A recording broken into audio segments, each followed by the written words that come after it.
Broad spectrum antibiotics have an increased chance of what? But secondary infection, right? That's super infection. C. diff, thrush, fungal infection. Narrow spectrum antibiotics have a chance of what?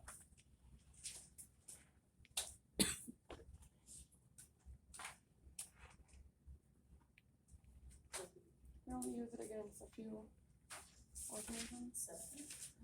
So they're more specific, right? They're gonna have less chance of those side effects, but still there.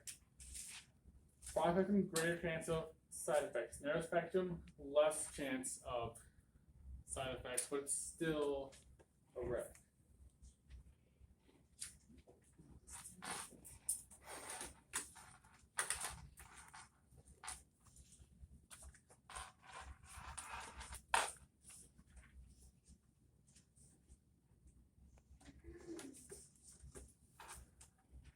Bactericidal actually kills the bacteria itself, right? Mm-hmm. Bacterial static just slows down the growth, allowing the body to fight it off on its own.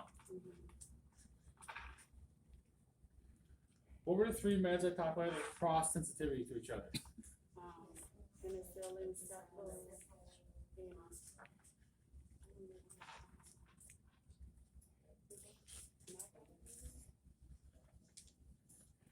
You all sorry, I have really good. Penicillin, cephalosporin, and you know, another one. Get that name. Carbapenems. Carbapenems. Right, they all kind of have the same root and cause. Carbapenems. It's the third antibiotic covered in PowerPoint. I'll just the first three were together for a reason. So penicillin. They're kind of your broad spectrum first line of defense. So what is this going to do for you any antibiotic? Culture. Assess for allergies.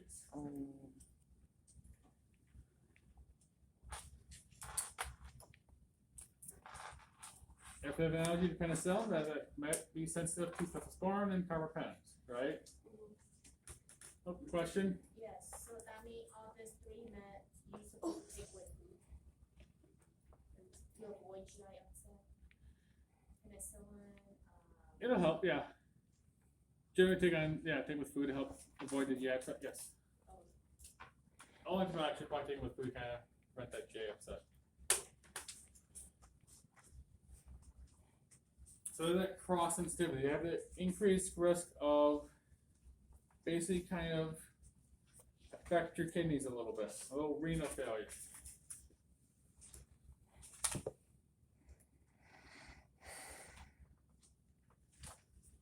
Some of them have the beta-lactamase resistance, right? Remember beta-lactamase was the enzyme in bacteria that breaks down the antibiotic? So augmentin, amoxicillin, is better than regular penicillin because it has the resistance to the bacterial resistance, right? So you can treat that resistant bacteria because it's not having an effect on the amoxicillin.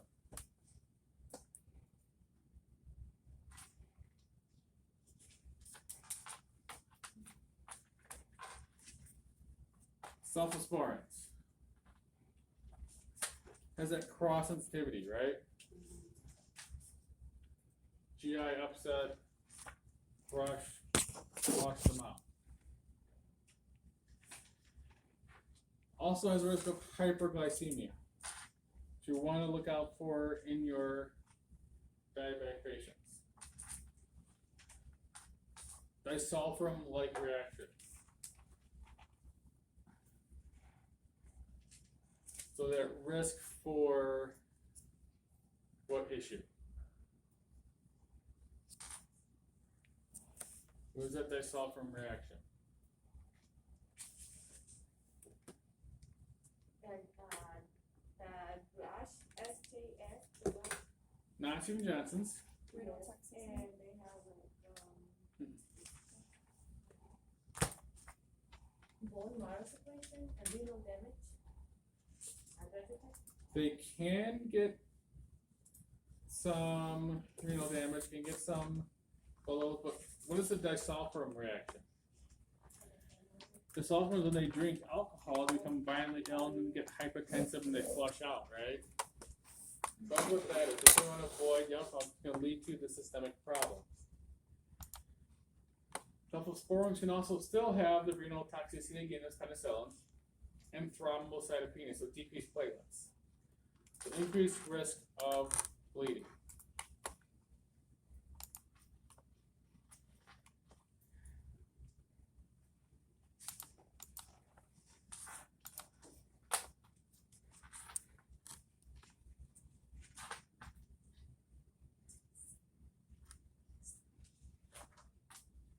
Carbapenems. The third point of the triangle of that cross sensitivity.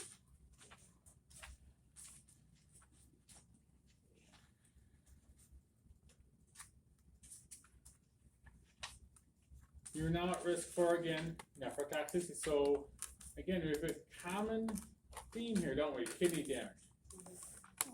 Blood-brain antibiotics lead to kidney damage.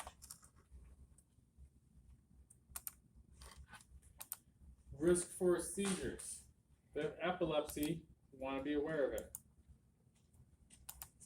Which med? Carbapenems.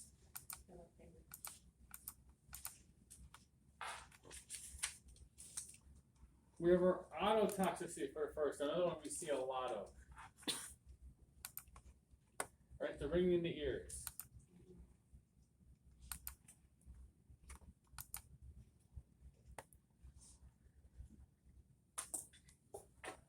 Vancomycin. We'll give it two ways. Why do we give it two ways? We'll give it PO to treat what? Morrison? So yeah. C. diff, right?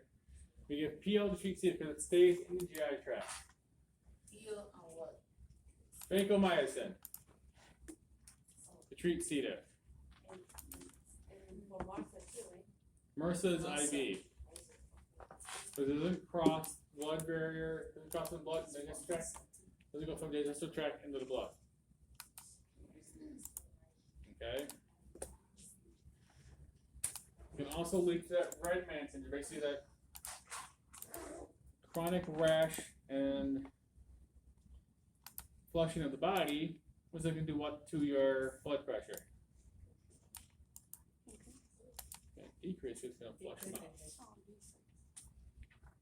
This can lead to hypotension. Okay. Kidney damage, nephrotoxicity again. And then autotoxicity. So it might be easier to even study what antibiotics don't cause kidney damage, which ones do, right? So far, all of them have caused kidney damage. You remember, you can think to yourself, they all cause kidney damage except for A, B, and C, might be easier that way. Versus, remember 8 things, remember 3 things. Just a thought. Tetracycline.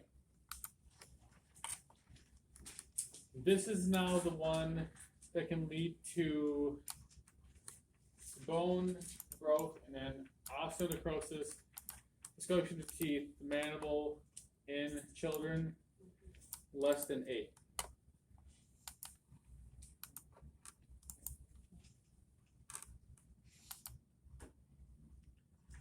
Doesn't quite cause osteoporosis, but it can lead to that tinnitus, that ringing in the ear. So it's still going to have some sort of ear-related trauma.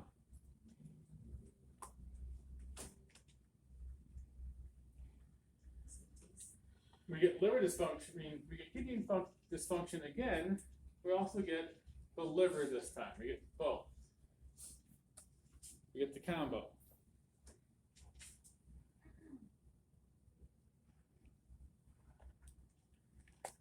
Photosensitivity, sunscreen, glasses, hat, giant parasol.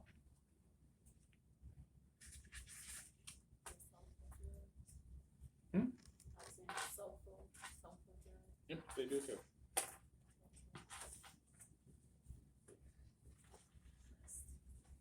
Erythromycin, that Z-Pack. The Z-Pack is better for what reason? Because it's only a 5-day dose versus a 10-day dose, right? So it increases compliance. A lot stronger chance of taking the whole medication.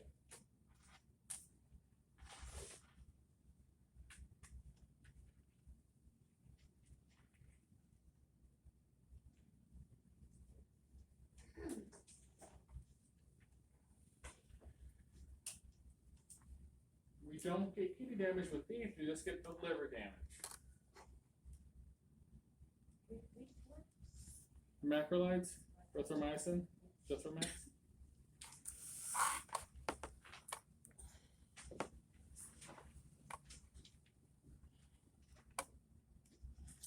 Aminoglycosides.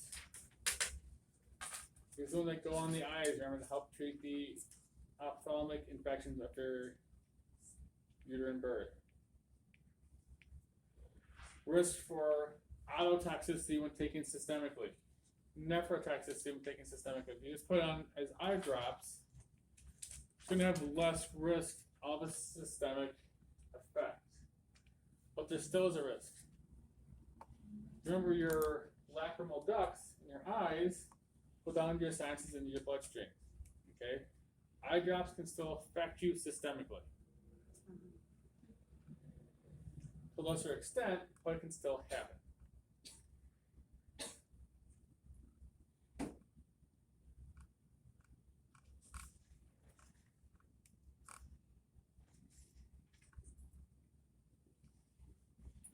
Cipro. So look at that weird black box warning, right? Achilles tendon rupture. You want to be aware of any excessive exercise, running, jumping, weight bearing things. Don't put stress on your legs, basically. We get the photosensitivity again.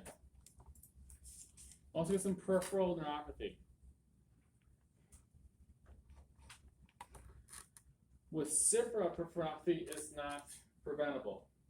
When we talk about it later on with something else, it will be. I'm sure you all remember what it is. Sulfonamides. We have that disulfiram reaction again. Tinnitus, the ear damage. Renal toxicity. Photosensitivity. Now we have Stevens-Johnson syndrome. Now we have that rash. Bone marrow suppression.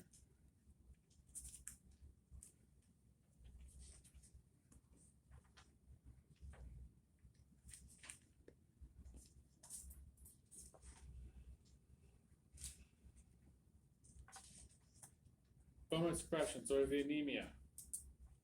Increased risk for bleeding. Increased risk for infection.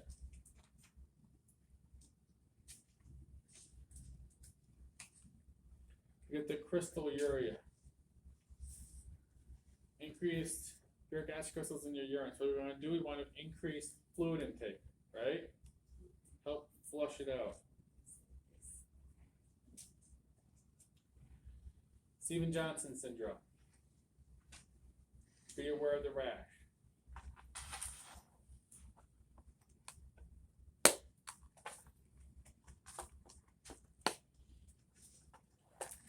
Nitrofurantoin, we use that for UTIs, both prophylactically and reactively. If you use it for a kidney infection, what are you probably going to risk for? You're going to want to monitor your kidney function, right? Kidney stone. You're going to want to look out for the peripheral neuropathy. This one we still can't treat or prevent.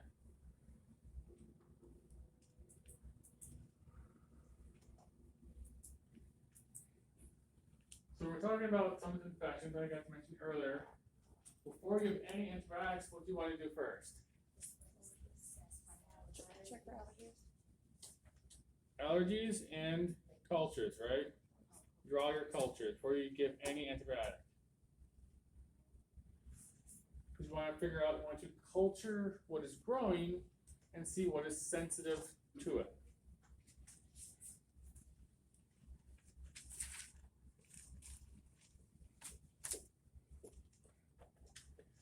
Sounds weird. You also want to tell your patients to, again, keep washing their hands, right?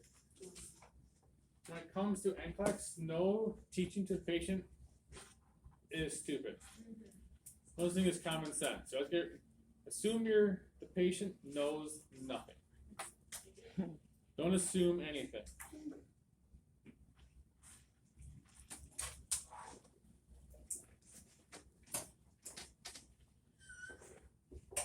Tuberculosis. How do we know if they have a tuberculosis infection?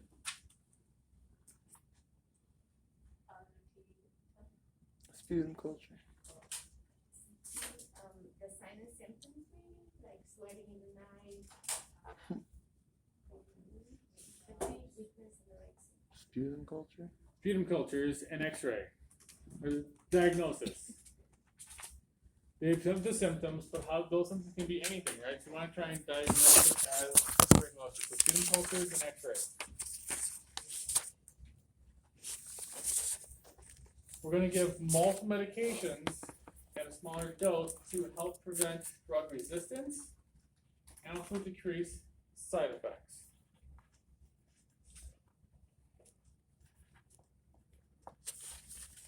A negative sputum culture or green treatment only tells us the treatment is working, right? The infection's still there, it's just getting kept in line.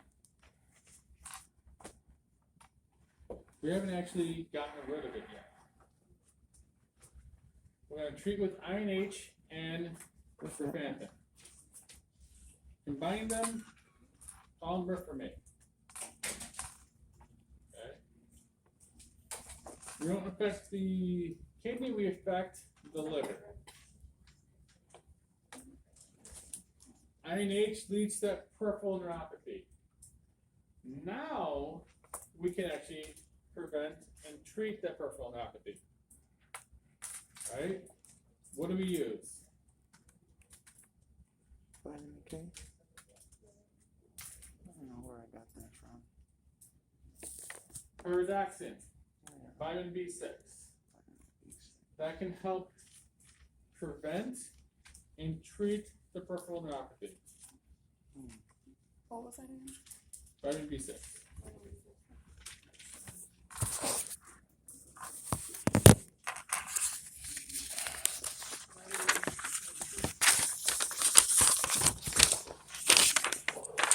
Antifungal.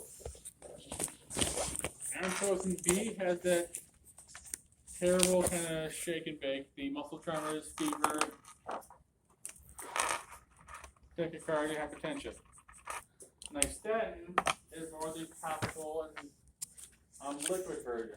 If you have oral thrush, you want to swish and then swallow it down, right? You want to try and coat your stomach, coat the esophagus to help prevent any of that thrush from regrowing back up.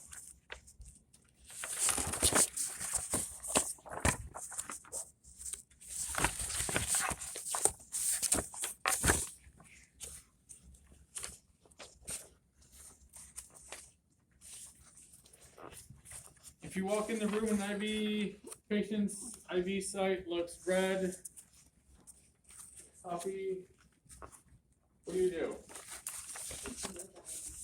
Call the RN. Call the RN. You don't have the RN to stop it, right? We can't stop it ourselves. We can look into the IV site, but this one's still infusing, right? So we gotta treat this one before we do anything else. So you have all that? Yep. Call the RN to stop it. No. Call the RN to stop it. Viral infection. A lot of education, right? We're not curing the infection, we're treating the symptoms of the infection and helping decrease flare-ups for chronic viral infections. they're all gonna end in vir for our general antivirals, right? Acyclovir, valcyclovir. Only the liver and kidney impairment, anemia, decreased platelet, decreases for bleeding.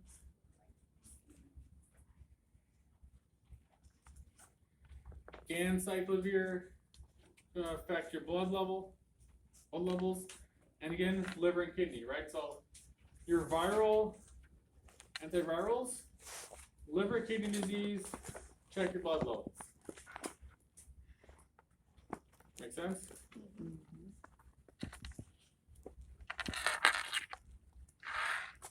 Oseltamivir, Tamiflu, helps treat influenza virus, helps shorten the duration.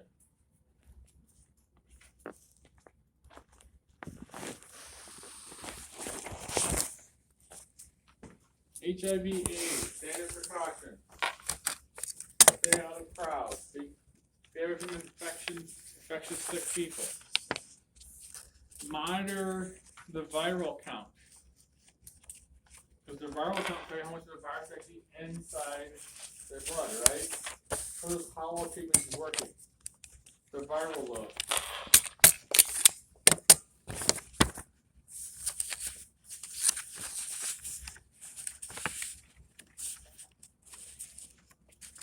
Who has any thoughts, questions, concerns? I have a question. All right. Which of the following foods should be avoided in persons taking CART? That's what I have. For what? For viral medications. I mean, I get it says sushi, but I don't get it. Is it because of the bacteria at the bottom there? Oh, CRT medications? We cover those basically organic to sushi Yeah. because it can have live parasitic viruses in it. Okay, makes sense. Alright. We have one group presentation. The other group wants to present right away and then we go to break. You guys ready? You guys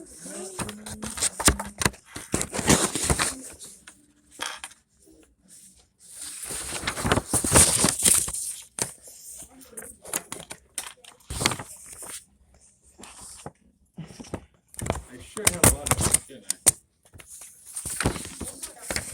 Let me see.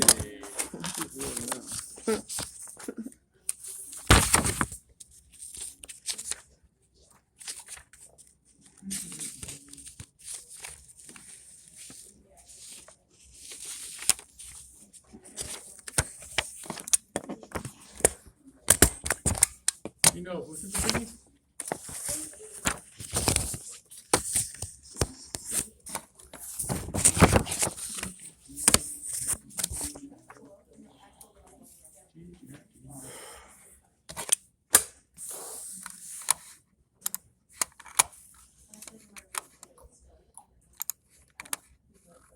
Why does SharePoint never work?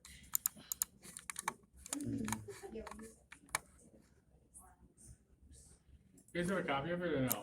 Yeah. She sent me a SharePoint link which never works on this computer for some reason.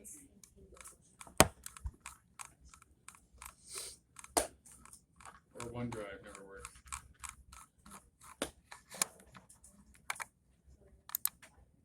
If you just want to send me the actual file, that would work. And then I have the Kahoo.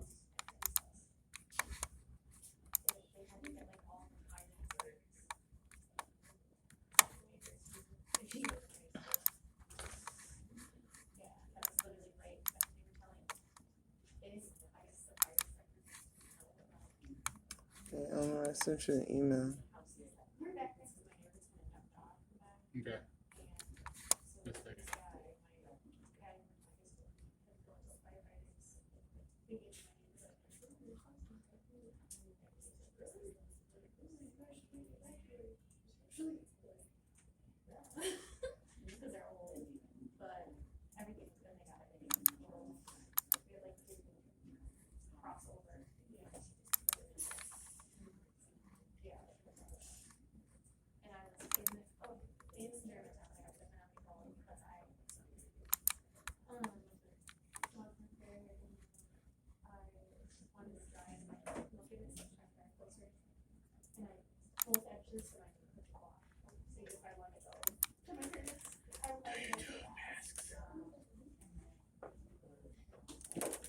Do you have a mask?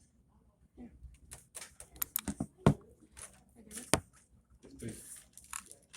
Alright, I got it. So we have our last presentation, last but hopefully not least. So this is the subset. Is it, there we go. This is the really big fixed rate. Alright, this is the first slide. Oop, oop. This should be a first, this, you have an opening slide or what did I do? Hold up, I'm screwing things up. Here we are. That's weird. Trying to do first slide and it goes to the second slide. Alright, I think I got it.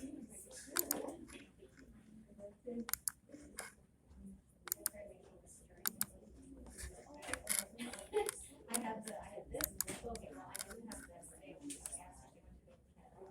just asked you. I got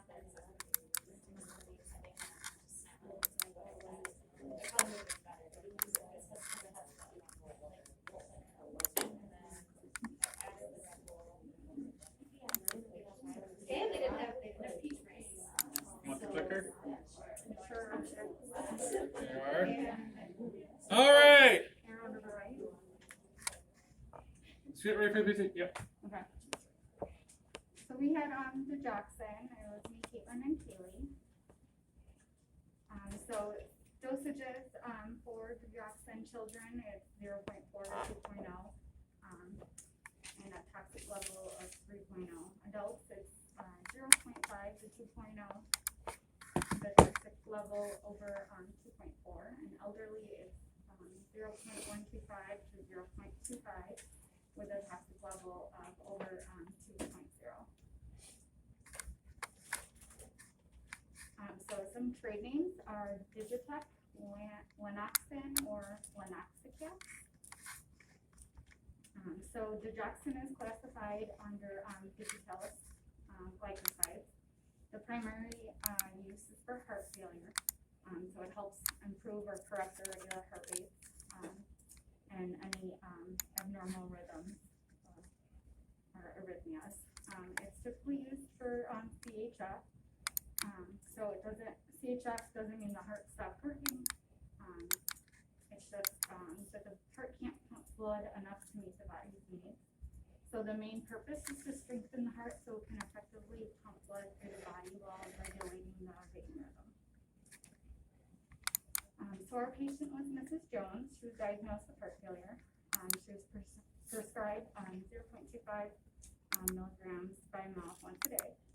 So usually patients with heart failure can be prescribed digoxin to help improve their cardiac output. The main action is focused directly on the myocardium. So it increases the contractility of the myocardium. Digoxin also affects the conduction system by decreasing heart rate.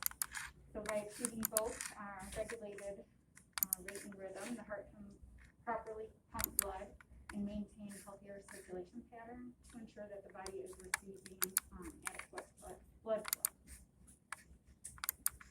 So following assessments must be done prior to administering digoxin. You want to verify any current medications, any recent changes of medications, and any stops in medications. You want to know if they have any known drug allergies or if they've had an allergic reaction to digoxin. You want to obtain a history and physical, and then see if they have any history of cardiac arrest, any serious heart conditions, thyroid disorder, kidney disease, and ask if they're pregnant, breastfeeding, or planning to become pregnant. You want to obtain vital signs, measure the patient's atrial pulse for 60 seconds with a stethoscope. The patient's pulse is irregular. You may not feel an accurate heart rate using a radial pulse. You want to administer digoxin if the heart rate is above 60 and hold it if it is below 60. So you definitely want to assess the patient's potassium level, that it's within normal limits. Low potassium can increase the risk for digoxin toxicity. Some labs before administering digoxin. There are several lab values such as potassium, digoxin, and pulse to keep in mind. Potassium must be monitored because when it increases, the digoxin goes down and vice versa. Kidneys eliminate digoxin, so their function must be monitored along with the use of diuretics. Digibind is the antidote to digoxin, so if it were in a patient's system prior to another dose, it might not work effectively. The pulse must also be checked before administering. Like I said, if it is less than 60, it can't be administered. Digoxin levels are important to monitor to avoid overdose and dig toxicity. Alright, so the biggest adverse reaction is digoxin toxicity. In a person with digoxin toxicity, you'll look for vision changes, specifically the halos, low blood pressure, low heart rate, low potassium, anorexia, and then nausea, vomiting, diarrhea, and dysrhythmias. If someone does have digoxin toxicity, you want to administer Digibind, and you will also see that potassium will be low if digoxin is high. Other signs and symptoms that you'll see is fatigue, headache, weakness, and dizziness. Some interactions would be bananas, because potassium will increase, that way digoxin will decrease. Fiber-rich foods, because that reduces the absorption of digoxin in the digestive tract. St. John's wort reduces the amount of digoxin in the body, and licorice increases the risk of potassium depletion. Some teaching points would be never double dose, so it can be taken within 12 hours. Closely monitor digoxin levels, so the therapeutic level would be 0.5 to 2.0. Closely monitor potassium levels because they have an inverse relationship. And then give cautiously with diuretics because hypokalemia causes dig toxicity. And then these are just some of our references. And then we also have a cocoon.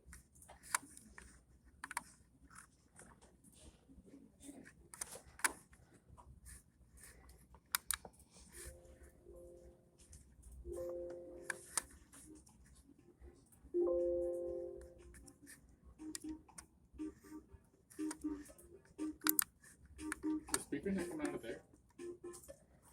Those two. Weird.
Everyone logged in? Is going to log in? Anyone still trying? Alright. Ready or not?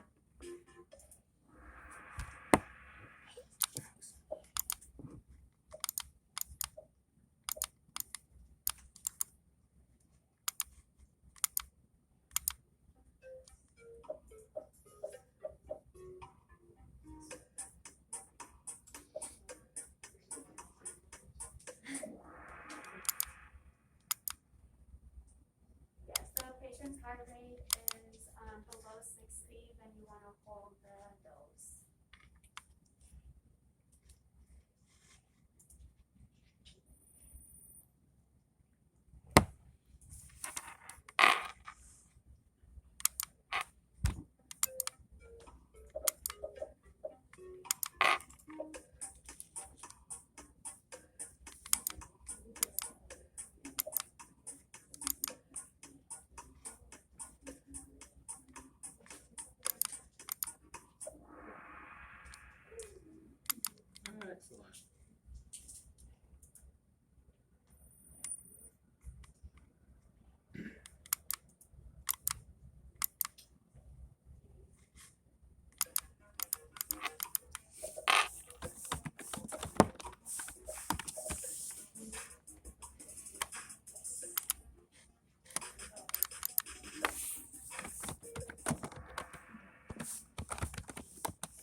got you. It's a 0.52.0.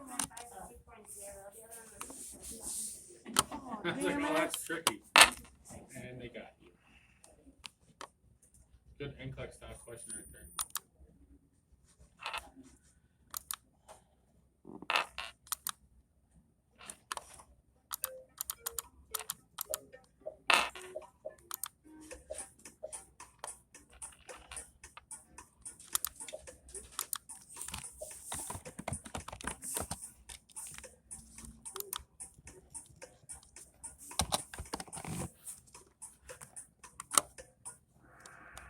So the cardiac glycoside.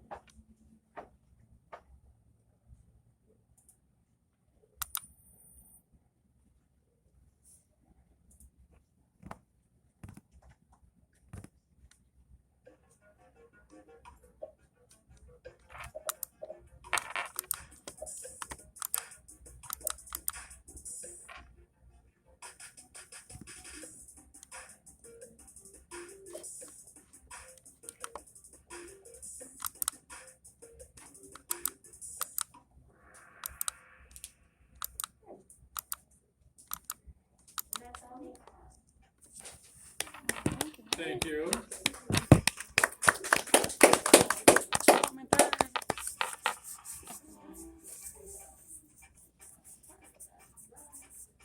So I got numbers.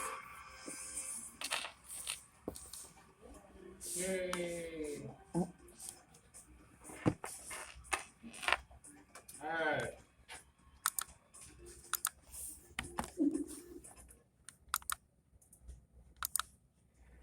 Here's my thoughts.